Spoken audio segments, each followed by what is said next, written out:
Bom, começo agradecendo o convite do Sincef a vir falar aqui sobre a abertura das escolas no contexto da pandemia. Esse assunto é extremamente polêmico, né? Porque existem muitos interesses envolvidos.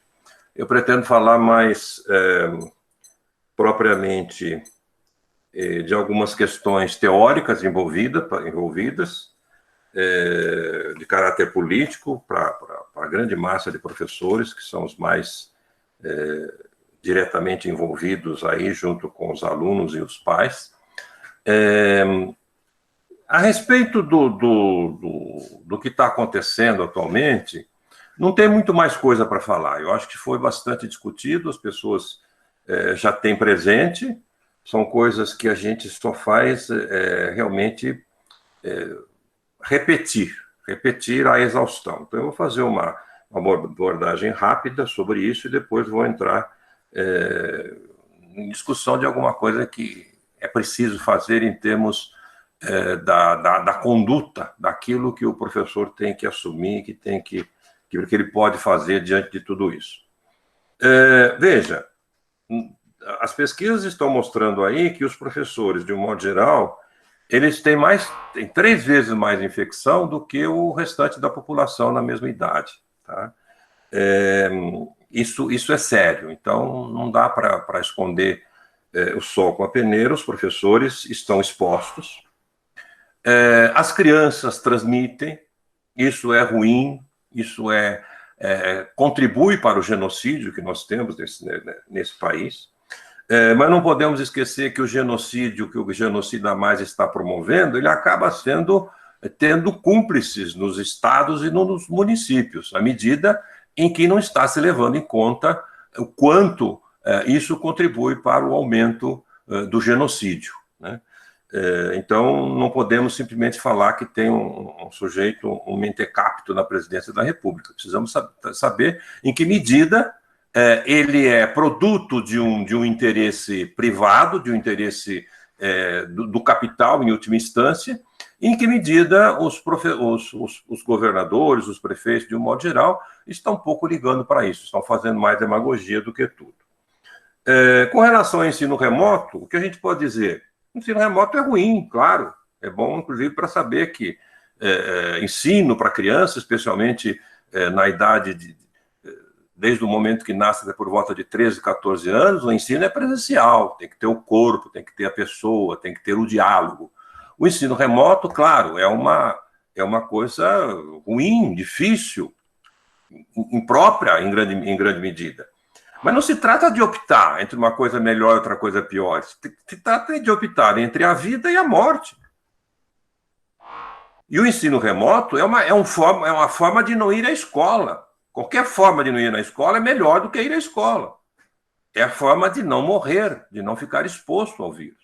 Então, é isso que tem que ser levado em conta. E não vir com um monte de conversa de que o ensino remoto é isso e aquilo e tudo mais. Nós sabemos de toda essa dificuldade. A outra questão é o fato das crianças ficarem em casa, é o fato do estresse. As pessoas estão acostumadas a saírem. Todo esse estresse existe.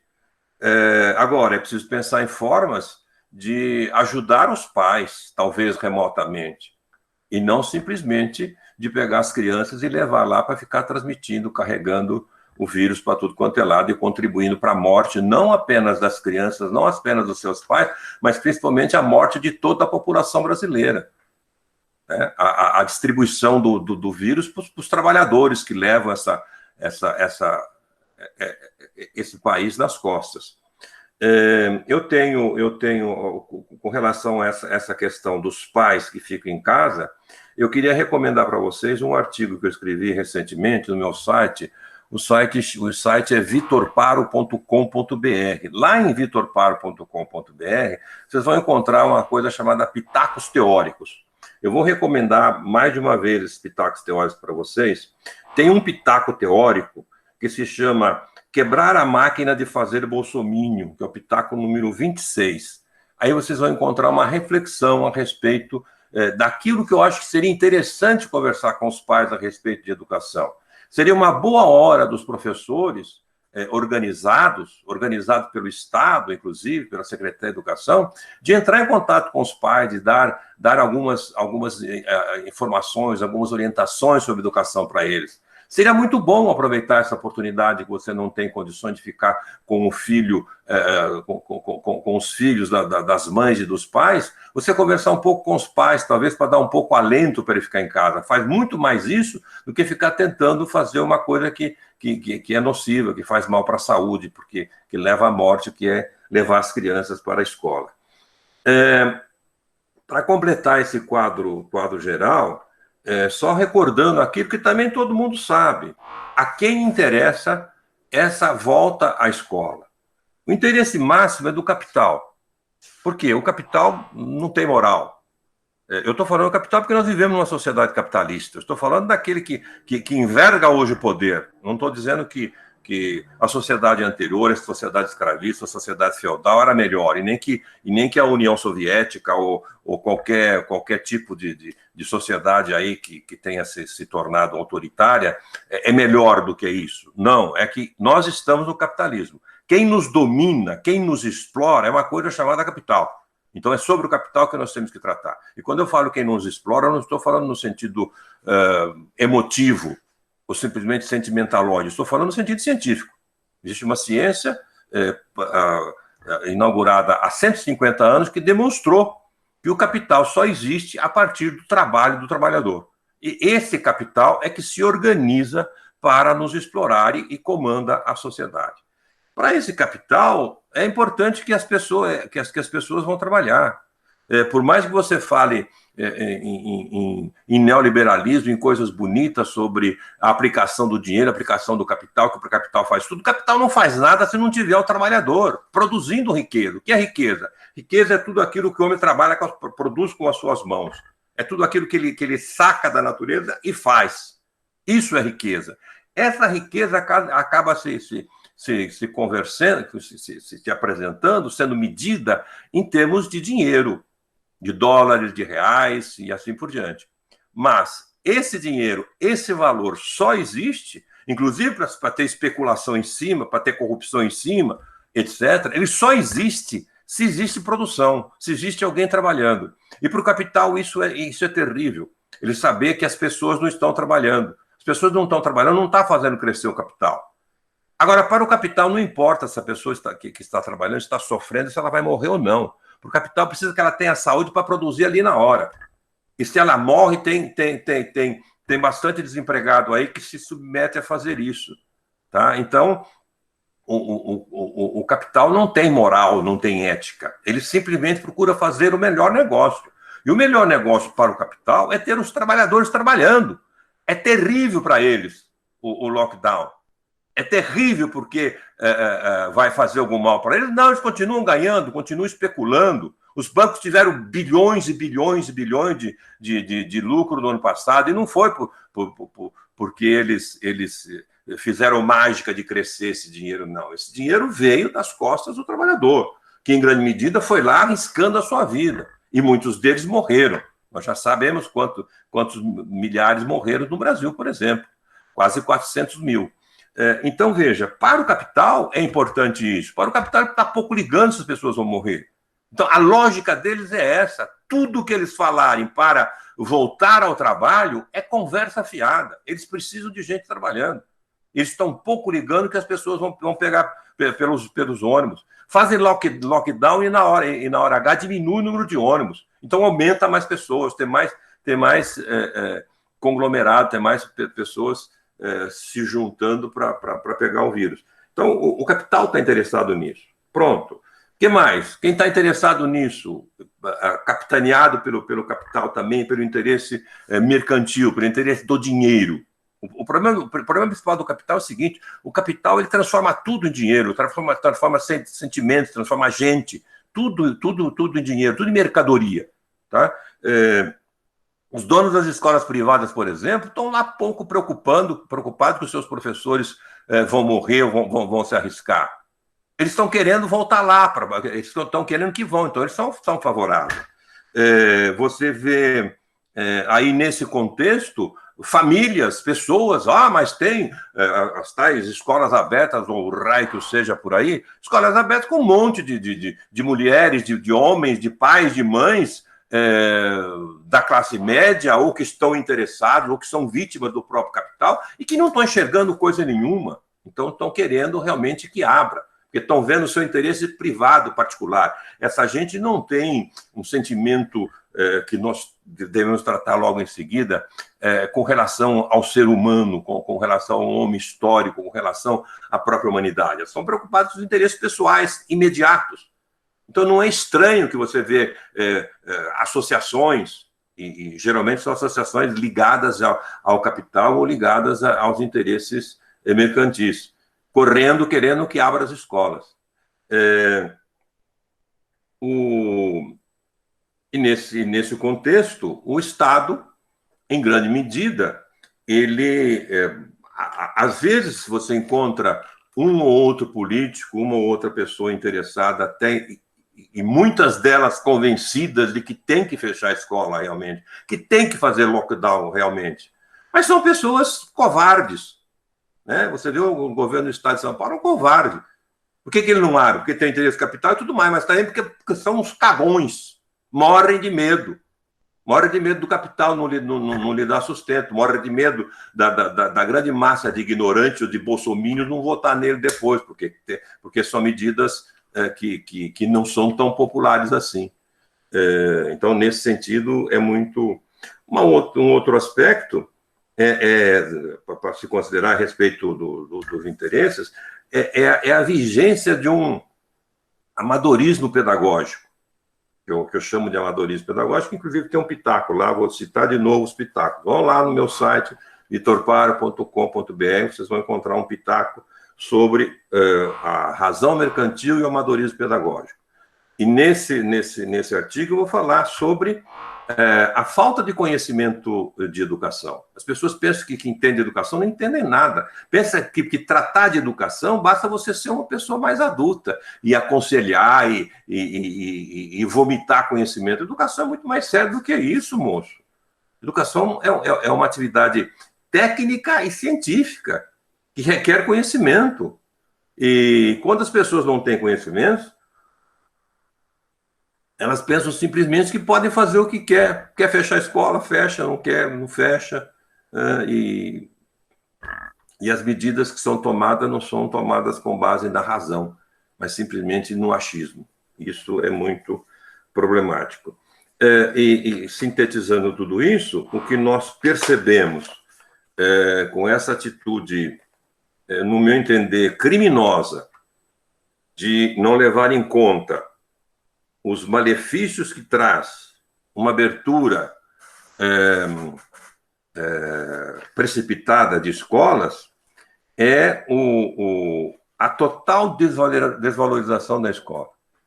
Porque, com base no amadorismo pedagógico, só vê a escola como depósito de crianças. Depósito de crianças e jovens, onde você guarda essa gente para não atrapalhar em casa. Onde você guarda essa gente para que elas permitam que os pais e as mães vão entregar o seu couro no mercado de trabalho. Suar, se desgastar a sua energia vital para que o capital cresça. Né? E a escola fica sempre vista como um mero depósito de criança. Isso é tenebroso. Bom, esse rápido bosquejo sobre a problemática atual e conjuntural nos leva a refletir sobre um ponto central. Porque esse momento, ele não é triste apenas porque nós estamos numa pandemia que é uma coisa bastante rara que está acontecendo agora. A coisa é muito mais dramática porque essa pandemia acontece precisamente no momento mais desgraçado do Brasil. No momento em que nós regredimos em termos políticos, em termos humanísticos, e nós permitimos que um facínora, uma pessoa que não tem a menor qualificação, nem mereceria ser chamado ser humano, está na presidência da República. E é o seguinte, ela não está lá porque o Exército tomou conta, ela está lá porque votou-se, as pessoas votaram nela. Tá? E aí nós temos que perguntar, por que isso aconteceu? Para os professores, se trata precisamente de perguntar o seguinte: como educador, como profissional da educação, o que eu tenho a ver com isso? Em que medida eu fui culpado? Eu e meus antecessores. E o que fazer para que eu e meus descendentes, os que vão continuar sendo professores, educadores, não errem? Nesse sentido, me parece que é muito importante pensar o que a educação tem a ver com isso. E eu acho que ela tem que ver tudo. Porque eleger um verme é uma coisa muito séria, porque significa que você não tem o conhecimento da sociedade para votar, que você não se apropriou dos conhecimentos que a história nos apresentou. Os conhecimentos que o ser humano, como ser histórico, conseguiu produzir para ter uma sociedade melhor.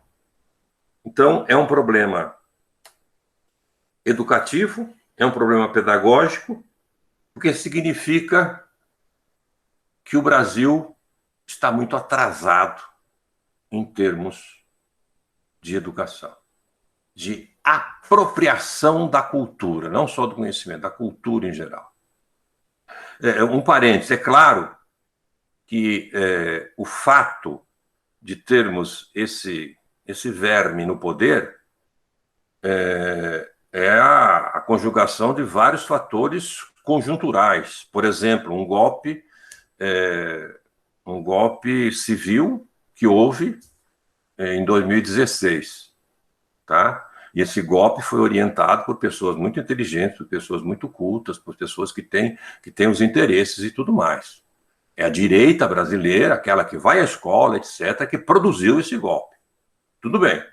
Só que é o seguinte, esse golpe e o encaminhamento político para que tivéssemos um presidente da República totalmente descomprometido com a vida, totalmente descomprometido com a civilização, ele só foi possível porque encontrou pelo menos 50 e tantos milhões de pessoas mal informadas, porque as mal intencionadas verdadeiramente são muito poucas.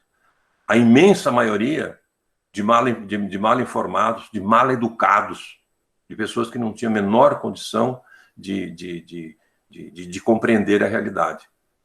Percebe? Então não dá para dar desculpa que o Bolsonaro está aí porque as elites fizeram isso. Certamente foram as elites. Mas as elites vão continuar existindo. E nós também. Então, o que nós podemos fazer? Em que medida falhamos em proporcionar educação de qualidade, reflexão, e não dogmas e ignorância que levou a isso? Também a educação é preciso ser pensado como a nossa responsabilidade no próprio sentido da reflexão que nós temos que ter a respeito da própria vida, a respeito do sentido da história de cada um de nós. Então, eu quero convidar os nossos queridos educadores a refletir comigo aí alguns pontos muito importantes. Primeiro, talvez seja interessante a gente refletir um pouco sobre o próprio conceito de educação. E E nesse conceito de educação, pensar o que nós podemos fazer com a nossa ação, com a nossa atividade, com a nossa conduta do dia a dia.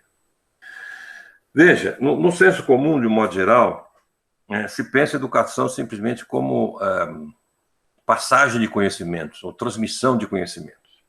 Não é. Eu trabalho isso em vários textos. Eu tenho um livro, vocês podem ver no meu site também, um livro que chama-se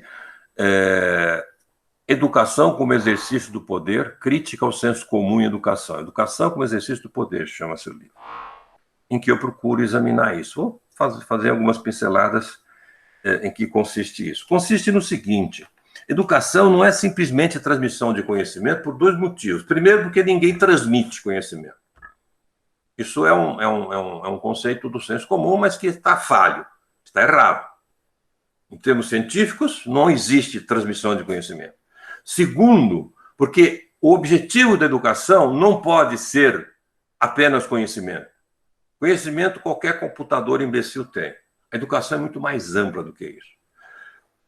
Para refletir num conceito que é totalmente ignorado pelo senso comum e, infelizmente, também por grande massas de professores, nós precisamos pensar que o objetivo da educação é o próprio ser humano, mas não o ser humano simplesmente como um animal racional, como se pensa no senso comum. Não, o ser humano, o homem, e aqui quando eu falo homem, a mulher, o branco, o preto, o gordo, o magro, eu falo a humanidade.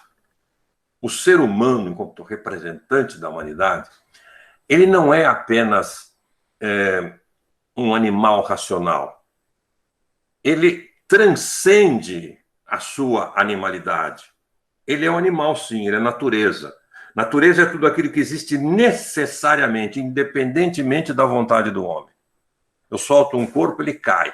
Cai necessariamente, é o domínio da necessidade. O homem é necessidade. O homem nasce como um animal. Ele não pede para nascer assim. Ele nasce independentemente de sua vontade. Pois bem, mas essa natureza humana se faz muito mais complexa porque o homem transcende o natural. Ele, diante da natureza, ele se pronuncia. Ele diz, isso eu quero, isso eu não quero. Isto é bom, isto não é. Quer dizer, ele cria valores. Valores aqui deve ser entendido tudo aquilo que é produzido pelo homem, como expressão da sua vontade. Existem bons valores, existem maus valores, podemos dizer. Então, esse é o domínio da ética. Ética não como simplesmente moralismo ou coisa parecida. Ética como domínio de todos os valores. O ser humano é o único ser que produz, que cria alguma coisa. E a primeira coisa que ele cria é um valor. Ao criar um valor, ele pode estabelecer um objetivo para alcançar e realizar aquele objetivo, aquele valor. Então, veja, o homem, por exemplo, podia continuar andando sobre suas pernas. Necessariamente, não. No momento ele fala, não, eu quero chegar depressa e sem fazer força. Nesse momento ele criou um valor. Ao criar um valor, ele estabelece um objetivo. Olha, que tal se eu domesticasse esses quadrúpedes que tem aqui em volta da caverna? Pronto, ele pega e domestica o cavalo. Quer dizer, ele pega uma atividade adequada a um fim. Uma atividade orientada para um fim chama-se trabalho. Ele domestica o cavalo e ele transforma a natureza, mas transforma a si próprio. A si próprio não no seu corpo como ser natural. Ele transforma a condição do humano. Então, é preciso entender que o humano é essa condição. O homem, antes de domesticar o cavalo, ele necessariamente andava a pé. Ele era domínio da necessidade. Quando ele domestica o cavalo, quando ele consegue andar a cavalo e chegar mais depressa sem fazer força, ele consegue transformar a própria condição humana. Agora, ele não necessariamente anda a pé.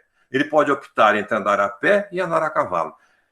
Esse é o esquema básico da diferença entre o humano, entre o animal e o humano. O homem trabalha, é o único ser de trabalho que trabalha. A atividade do animal é uma atividade natural.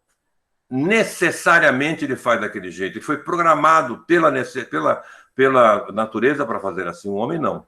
O homem imprime a sua vontade ao trabalhar. Ao imprimir a sua vontade, ele carimba com a sua condição de humano. E o homem vai transformando-se historicamente. De tal sorte que o homem que viveu há 10 anos atrás não é o mesmo que vive hoje. Porque ele tem outras condições, ele ampliou o seu mundo. Antes ele necessariamente andava a pé, agora ele pode andar a pé, pode andar a cavalo, pode andar de carroça, de automóvel, de avião e assim por diante. Percebe? O importante é saber que o homem produz a sua humanidade pelo trabalho. Só o trabalho nos civiliza. É sempre esse esqueminha. Um valor, ética, um objetivo e uma atividade adequada a esse objetivo. Essa atividade adequada a esse objetivo chama-se trabalho. Pois bem, de tal forma que o homem é um ser produzido, é um ser criado pelo próprio homem, por meio do trabalho. De tal forma que tudo aquilo que produz a nossa existência é por meio do trabalho. O que é produzir a minha existência? Produzir minha comida, minha moradia, minha condução, meu lazer, minha educação, tudo isso. Tudo isso é produzido pelo trabalho.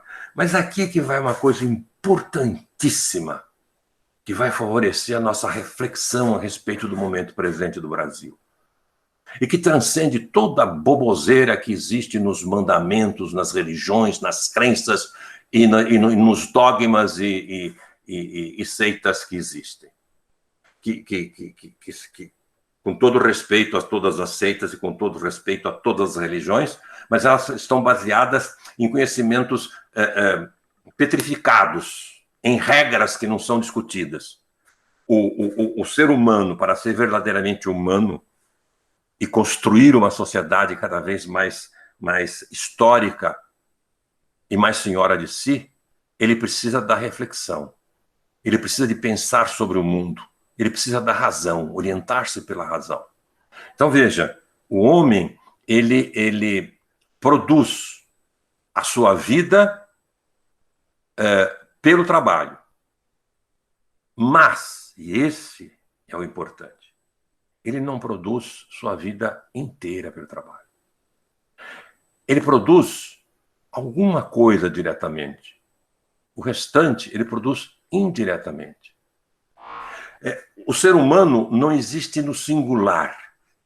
Essa é a verdade que não dá para se esquecer. O homem não existe no singular. Desde os homens mais primitivos, um caça, outro pesca, outro faz vaso, outro cuida das crianças, e todos têm acesso ao trabalho de todos. É uma coisa chamada divisão social do trabalho. Isso precisa ser muito refletido por cada um de nós, educadores. Precisa ser refletido para que nós passemos essas ideias para todos, absolutamente todos os nossos queridos alunos e alunas. Saber que cada um de nós é uma parte ínfima da própria humanidade, mas que cada um de nós não vive sem o resto da humanidade inteira. Veja, essa camisa que eu estou vestindo, fui eu que produzi. Isso é uma verdade. Mas não fui eu que produzi diretamente. Para eu vestir essa camisa, tem que existir quem me vendeu a camisa, quem me entregou a camisa, quem embalou, passando pela tecelão, pela tecelagem, pela fiação, indo até o momento que se jogou a semente de algodão na terra, e antes quem lavrou a terra, o trator que passou. E que esse trator foi inventado a questão de 100 e poucos anos atrás, mas começou a ser inventado e a ser possibilitado há milhares e milhares de anos, desde que o primeiro ser humano ficou em pé na face da Terra. Veja, só para vestir uma camisa eu dependo de milhares, milhões, bilhões de pessoas. É a grandeza desse pensamento que deve nos orientar. Cada um tem que se pensar deste modo. Eu, nos meus atos mais singelos durante o meu dia e a minha noite. Eu dependo da humanidade inteira, não apenas do meu próximo. Eu dependo do meu distante, no espaço e no tempo. Cada um de nós, tudo que existe, só é possível por conta de seres humanos que se contam aos bilhões. A pessoa que é capaz de pensar nisso, ela pode ter duas atitudes. Primeiro, ela sentir-se extremamente pequena. Nossa, mas então eu sou um grão de areia no deserto. Sim, mas é isso, é daí, porque isso é real, em termos metafóricos. Você, diante da humanidade, diante do mundo, diante do destino da humanidade, diante da história, você não passa de um reles grão de areia. Mas é a partir daí que você tem que refletir, porque isso é real, e saber o fato de ser um simples grão de areia é que te dá grandeza. Porque é o seguinte, você é um simples grão de areia no deserto, mas sem você, e sem todos aqueles que você representa, os outros grãos de areia que existem, não há deserto. Veja, essa reflexão que um bolsominion não é capaz de fazer, porque ele não chegou até lá para refletir. Isso me leva a pensar na grandeza que nós temos. Eu não preciso ser um César, um Napoleão, um Einstein para contribuir para a humanidade de uma forma efetiva. Basta que eu faça bem a minha parte. Agora, fazer bem a minha parte é de uma grandeza incomensurável. Dessa grandeza que nós temos que nos apropriar para nos estimularmos a vencer as maiores adversidades, inclusive para vencer uma adversidade tão grande, tão real e tão esmagadora como essa que nós temos no Brasil hoje, com um governo fascista e uma pandemia varrendo todo mundo. Quando eu penso assim, eu posso aceitar determinados valores, determinados princípios construídos historicamente, como, por exemplo,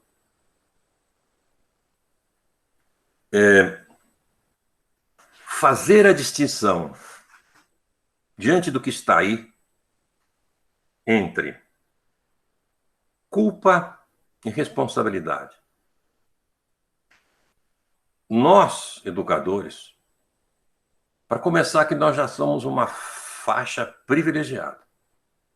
Se somos educadores, é porque somos alfabetizados, é que aprendemos, e nós sabemos que a grande massa da população brasileira não teve acesso a esse conhecimento. As pesquisas mostram que nós temos cerca de 75% ou perto de 150 milhões de brasileiros e brasileiras que são aquilo que se chama de analfabeto funcional. O que é o analfabeto funcional? É aquele cara que, teoricamente, aprendeu a ler e escrever, mas não lê e nem escreve. E é um grande candidato a bolsominion, a imbecil. Pior do que imbecil, porque o bolsominion não é só imbecil, ele é um imbecil praticante. Ele gosta de fazer isso, porque não teve outra opção. Para superar isso, e para superar isso em termos individuais, e para fazer alguma coisa para o outro, nós precisamos refletir a respeito daquilo que a Hannah Arendt chama de diferença entre culpa e responsabilidade. Para ficar fácil essa compreensão, eu vou dar um exemplo. Eu não sou culpado, por exemplo, da escravidão no Brasil, daquela coisa pavorosa, mais pavorosa do que o Bolsonaro. Vocês conseguem imaginar? Pois era. Crianças, mulheres, jovens, adultos, velhos, eram mortos, torturados, estuprados. Percebe? Constantemente, todos os dias, simplesmente porque tinha pele preta.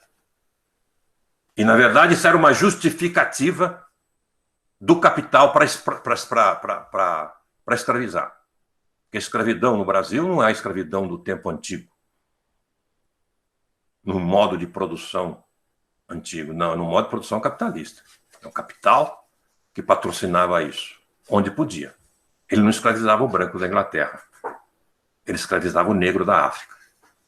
Porque era possível fazer isso. Se é possível, ele faz. É por isso que nós estamos estar vigilantes. O capital não é bonzinho, não. Ele é bonzinho quando dá para ser bonzinho. Quando não dá, ele escraviza, ele mata. Percebe? Não dava para perceber, por exemplo, a severidade, a maldade do capital se não tivesse essa pandemia. Nós não íamos saber que o capital está pouco ligando para as pessoas que morrem. Agora nós sabemos. Pois bem, eu não sou culpado. Eu nem estava aqui quando a escravidão se fez no Brasil. Nem a minha família tinha mudado para o Brasil ainda, os meus avós.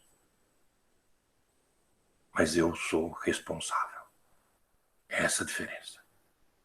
Hannah Arendt falava sobre a Alemanha de Hitler. Você dizia que todos eram culpados. Ela fala, não, não são todos culpados. Onde todos são culpados, ninguém é culpado. Todos são responsáveis. Eu sou responsável porque eu sou produto disso. Eu sou resultado da história do Brasil. Sou resultado da própria escravidão. Eu vivo numa classe média, sou menos explorado que a grande maioria, sou em grande medida um privilegiado. E muita gente, o próprio capitalismo dá a ideologia para isso, que é o empreendedorismo, que é a competitividade e tudo mais. A competitividade é uma ova. No máximo sorte. E conluio com o capital. Conluio do dominado com o dominador. O oprimido vestindo as vestes do opressor, como dizia Paulo Freire. Então, eu sou o responsável. Isso deve me levar a uma consciência política de responsável. Isso deve me fazer, de repente, ficar sem dormir. Isso deve me fazer, por exemplo, a ficar constrangido quando eu vejo um morador de rua, uma pessoa me pedindo uma esmola, humilhando-se diante de mim, pedindo desculpa por fazer isso, quando eu sou o responsável por ele estar daquele jeito. Nós precisamos saber em que medida cada um de nós somos responsáveis. Cada um de nós, ao ser um pouco melhor do que os outros, somos responsáveis pela condição dos outros. E o que nós estamos fazendo? Olha, sorte se você é educador, você tem uma forma bela e extremamente excitante para fazer algum bem. Refletir sobre isso junto com seus educandos. É por isso que eu falo, está na hora do professor sair do armário, assumir-se politicamente. Não é possível educação se não existe uma ação política. Mas voltemos ao conceito de educação. Quando eu falava, dizia que o homem se faz assim, e a educação visa esse homem, este homem que produz a sua própria existência, a sua própria humanidade, a sua própria história. Ele, no decorrer da história, produz conhecimentos, mas não só conhecimentos, ele produz conhecimentos, valores, ciência, filosofia, arte, tudo aquilo que não é natureza, tudo aquilo que transcende a natureza. Tudo isso que transcende a natureza, que não necessariamente existe, que só existe porque o homem tocou, trabalhou, construiu, tudo isso nós chamamos de cultura, num sentido bem amplo dessa palavra cultura. E essa cultura, o homem produz historicamente. E ele não precisa, a cada nova geração, ficar produzindo tudo de novo. Ele é capaz de apropriar-se da cultura produzida nas gerações anteriores. Esse é o conceito de educação. Educação é a apropriação da cultura. É pela apropriação da cultura que eu me faço humano histórico. É pela apropriação da cultura que eu me diferencio de uma anta.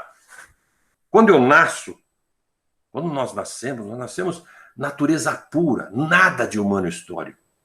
Nós somos tão humano histórico quanto uma paca. Natureza pura. Nós passamos a ser seres verdadeiramente humanos, no sentido de sua história, à medida em que nos apropriamos dessa própria história, que nos apropriamos da cultura que é resultado dessa história. Nós apropriamos de valores, nós apropriamos de conhecimento, da arte, de conduta, de crenças, de tudo aquilo, enfim, que o homem produz. Isto é educação. Veja que educação consiste em fazer o homem tornar-se humano histórico. Esse é o objetivo da educação. O objetivo da educação não é simplesmente ver se o aluninho consegue fazer aqueles testes imbecis, com perdão do pleonasmo. Eu não vi um teste ainda que não seja imbecil. Ou preencher os requisitos do IDEB, do PISA ou do raio que o parta. Isso é para animal, que reage de uma forma digital, não dialógica, não analógica. O ser humano não. O ser humano é muito mais complexo. O ser humano precisa apropriar-se da cultura como seres autônomos. O que identifica o humano é a sua autonomia. Quando eu digo que o homem é um ser que produz a sua própria existência pela sua manifestação diante do real, eu estou dizendo que ele é sujeito. Sujeito não no sentido de ator, simplesmente, ou de atuar, sujeito no sentido de autor. Eu quero e eu empreendo.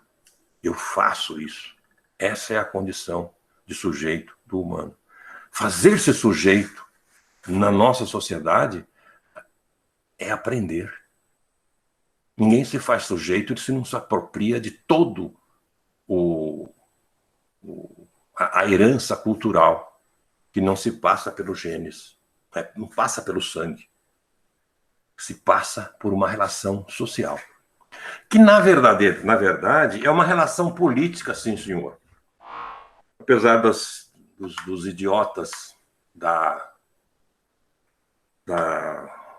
escola sem partido, não existe educação que não seja política. Em poucas palavras, eu vou tentar explicar. Se não der para compreender, eu remeto aos meus sites, aos meus escritos. Tem livros ali, tem artigos, e tem coisa que vocês pegam, podem baixar gratuitamente, não tem problema nenhum. Tá? Renovo a busca nesse pitaco que se chama quebrar a máquina de fazer bolsominion, que eu trabalho isso lá. Por que é político? Porque a ação política, se você estudasse um manual de política qualquer, diz que a política é o exercício do poder. Verdadeiramente é o exercício do poder. Mas não é o poder no sentido de poder levantar 30 quilos cada braço, não. Poder social. O que é o poder social? Poder social é a capacidade de levar o outro a agir de acordo com a minha vontade. Isto é política. Isso é uma coisa específica, isso é uma singularidade do ser humano. Só o ser humano é político. É social, a abelha também é. Mas a abelha não é sujeito. A abelha é coisa, é objeto. O ser humano não é sujeito. O meu relacionamento com o outro é um relacionamento de quem tem vontades e interesses com outro que tem vontades e interesses. Então eu tenho que parear as minhas vontades e interesses, os meus objetivos, os meus valores, com os valores do outro. Para fazer isso, eu preciso fazer com que o outro haja de acordo com a minha vontade. Ou então que o outro me faça agir com a vontade dele. Isso é poder. Só que, diferentemente do que se pensa normalmente nas ciências políticas, e todo mundo que, em grande parte, que aprende sobre política, o poder não é simplesmente o poder sobre o outro. O poder não existe necessariamente você mandando no outro. Existe essa forma de poder, que é o poder autoritário. Eu faço com que o outro haja de acordo com a minha vontade, dominando-o. Tá? Esse é o poder autoritário. Isso é uma coisa chamada autoritarismo. Mas existe uma outra forma de exercício do poder, que é o poder com o outro, que é com o diálogo. O outro pensa de um jeito, eu penso de outro, eu dialogo com ele, nós entramos num acordo. Isso se chama diálogo. É o poder com o outro ou para o outro. Este exercício de poder chama-se democracia. Esse é o conceito de democracia, que é muito importante os educadores saber. Eu tenho um pitaco que é o pitaco 22, se vocês quiserem ver no meu site, que chama Política e Democracia, Conceitos, para compreender a diferença entre democracia do senso comum. Democracia não é simplesmente vontade da maioria ou eleições, simplesmente, porque senão nós teríamos uma democracia. Nós elegemos um verme, mas não estamos numa democracia no sentido pleno da palavra. Democracia é tudo isso. Mas essas são formas mais ou menos aperfeiçoadas de você conseguir a verdadeira democracia, que é a instituição de uma sociedade em que os seres humanos convivem entre si como sujeitos, afirmando a condição de sujeito de cada um, e não um sujeito dominando o outro sujeito. Esse é o conceito de democracia. Política, quer dizer, exercício do poder, relacionamento com o outro, fazendo com que as duas partes cresçam em termos de autonomia e subjetividade.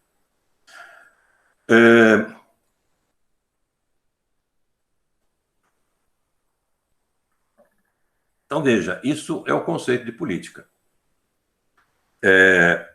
E a política é necessária para o ser humano, porque ele necessariamente se relaciona com o outro. Nós não existimos sozinhos, lembra que eu falei? Nós não somos, não existe no singular. Nós, para existirmos fisicamente, inclusive, nós precisamos de relacionar com o outro. Compartilhar o trabalho de outros. O que eu faço chega lá na China, mas o que se produz na China, no Caribe, no Alasca ou na África, por exemplo, chega a mim. É esta a nossa grande aldeia global, da divisão social do trabalho. Pois bem, na educação, toda a ciência da educação nos demonstra que só existe aprendizado se o educando quiser aprender. Isso é a coisa mais lógica. Eu demonstro isso com muita calma, que eu vou passar rápido aqui.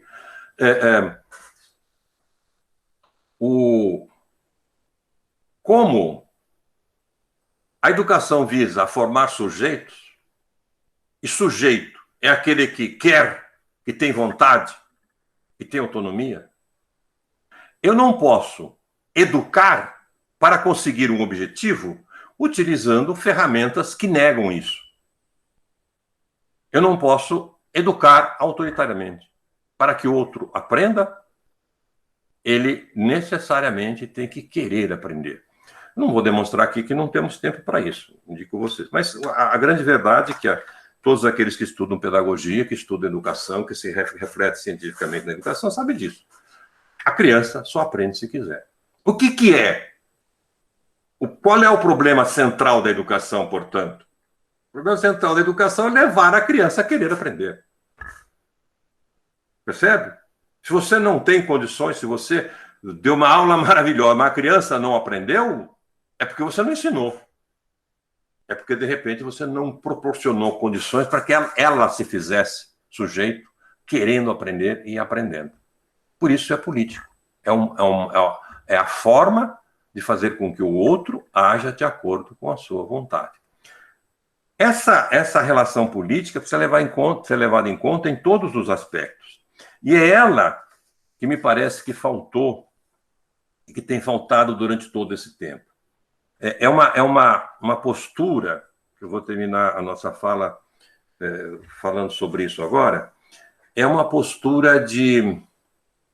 Veja, está muito na moda agora as pessoas falarem em empatia. Tem que ter empatia. É muito limitado. Não se trata simplesmente de empatia. Não se trata simplesmente de se colocar no lugar do outro.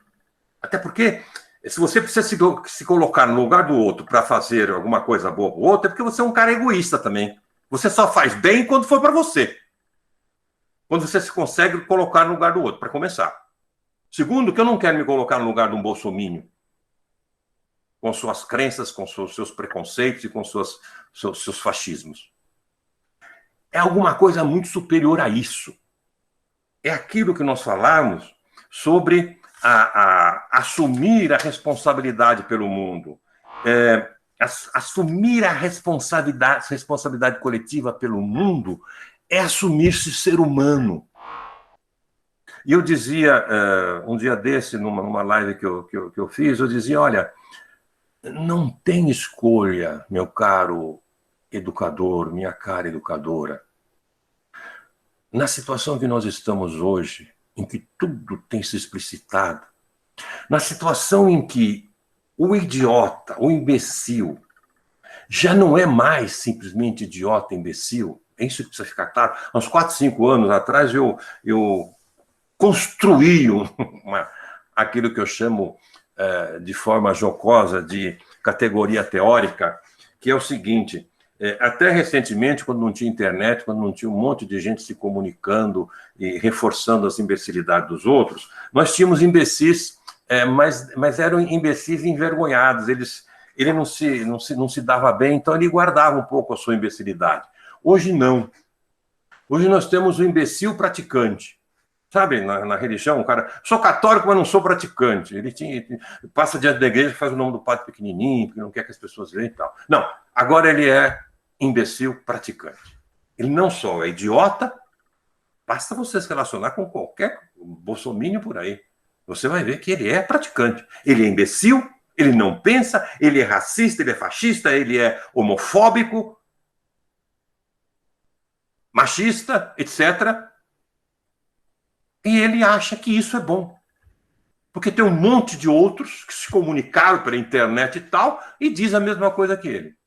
Então, nesse momento, que é um momento bastante crítico da nossa história, nós temos que, cada um de nós, para nos diferenciarmos disso, e diria até um charlatão qualquer da autoajuda aí, um Karnal, um Cortella da vida, para ser feliz, não é possível ser feliz sozinho. Não dá mais. Nós estamos numa situação em que as coisas têm que se explicitar. Explicitou-se pelo lado do mal. Os fascistas saíram do armário. Nós, que não somos fascistas, precisamos sair do armário. Precisamos assumir, enfrentar isso. E para enfrentar isso, não é ser um ser bonzinho, não é ser um cara que faz, que produz a caridade ou coisa bonitinha, não. É preciso ser um ser que tenha a responsabilidade daquele grãozinho de areia, que tenha a responsabilidade coletiva pelo mundo, que se sente quando um racista diz que negro é inferior, ele deixa de ser meu amigo. Automaticamente. Eu não tenho amigos racistas. Sabe por quê, moço?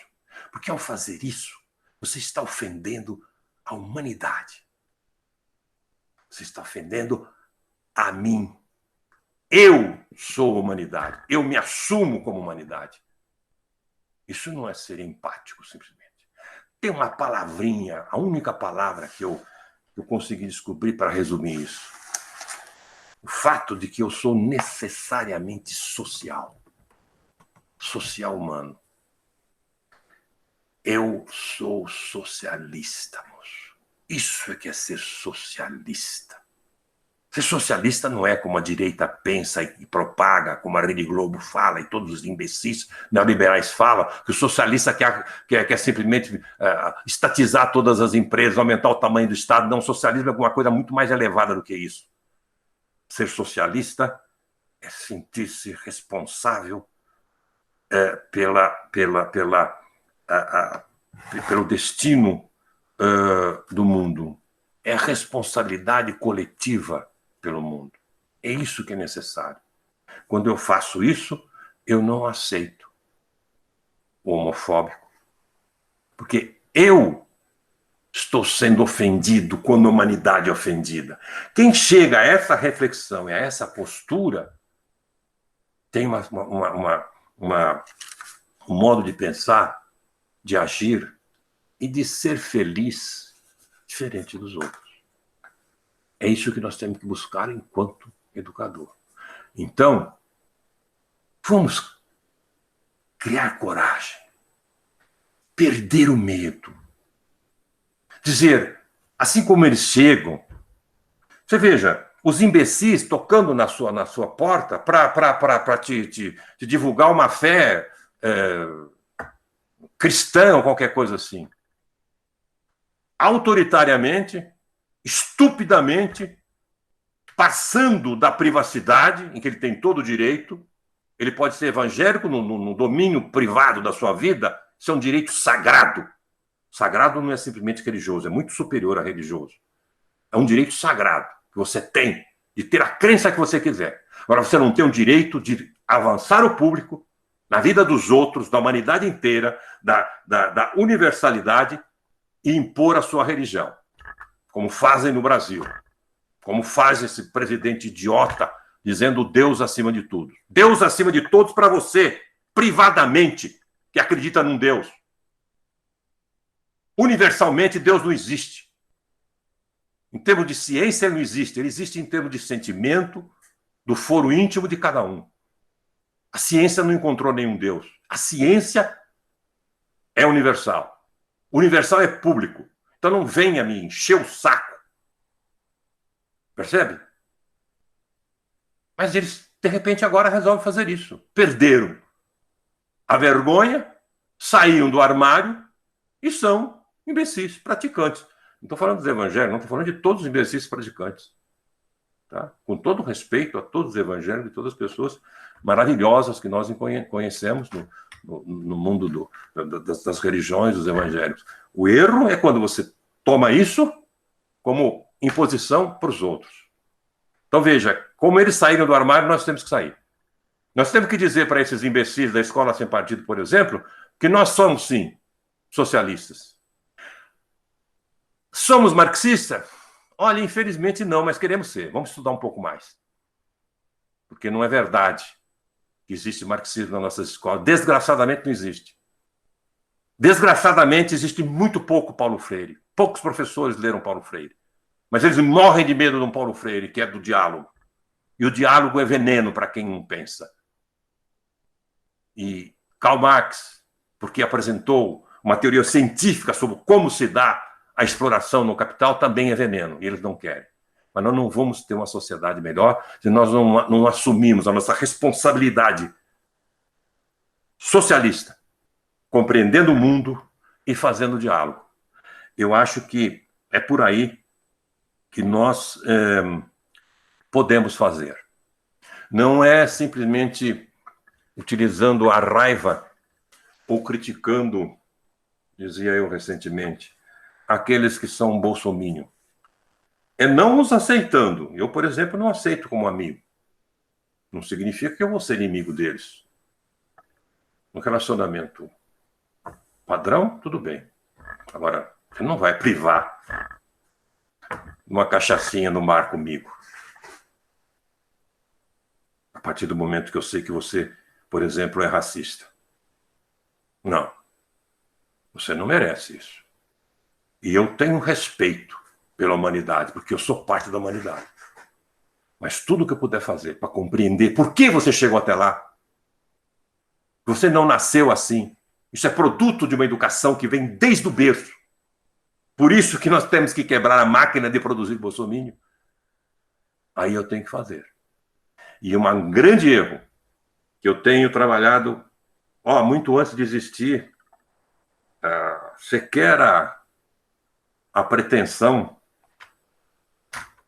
do Bolsonaro ser presidente da República, eu já dizia, gente, professores, professoras, os pais, as mães, não tem aonde ir, não tem lazer, não tem compreensão, são pobres, são carentes de afeto.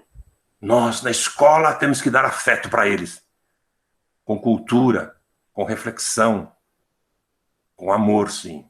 Porque senão, os evangélicos, mas não qualquer evangélico, os evangélicos mal intencionados vão fazer isso. E é o que aconteceu. A grande massa de evangélicos que votou em Bolsonaro não são evangélicos que gostam da Bíblia. Eles aceitam a Bíblia porque isso é um preço que eles têm que pagar. Eles são evangélicos porque lá no culto eles lhe dão afeto, lhe dão carinho, lhe dão compreensão. Afeto, carinho e compreensão que a escola não soube dar. Pensem nisso. Pensem seriamente nisso. Em que medida muitos pais poderiam estar em grupos de reuniões de pais se tivéssemos feito uma política de atrair esses pais para a reflexão, para o mundo, para a alegria, para a vida, não para o obscurantismo, para o pecado, simplesmente para sentir-se pecador ou qualquer coisa assim, ou para pagar o seu paraíso, ou orar a um Deus perverso, que é o Deus cristão, que é o Deus monogâmico. Todo Deus monogâmico é perverso, egoísta, narcisista, que quer que fique puxando o saco dele, rezando para ele todo dia. Ele é tão enorme, mas que não vive sem estar alguém rezando para ele. Percebe? Nós perdemos essa batalha, infelizmente. Nós estamos aqui dizendo que todos os pastores são ruins. Não, eles fazem com boa intenção. Eles aprenderam isso até, às vezes, a partir de um certo cristianismo, de amparar as pessoas. A grande massa deles não é um Malafaia, um desgraçado desses aí que vive lavando o dinheiro do tráfico nas igrejas, não. Não. Mas lá eles têm um limite. A grande parte dos pastores são limitados, não são maus, são limitados. Eles têm a Bíblia só, que é uma coisa extremamente atrasada, velha, carcomida, escrita por uns velhos lá de 3.000 anos atrás. Percebe? E não abre a luz para a reflexão, para a ciência. E vive no obscurantismo. Nós poderíamos fazer muito mais. Não oprimir contra a religião, que isso seria fazer o que eles fazem, ser preconceito contra outras religiões, como normalmente tem, especialmente contra as religiões africanas, que são menos imbecis, ou pelo menos não são tão autoritárias e discriminadoras como é a igreja monogâmica. Não é reprimindo, não.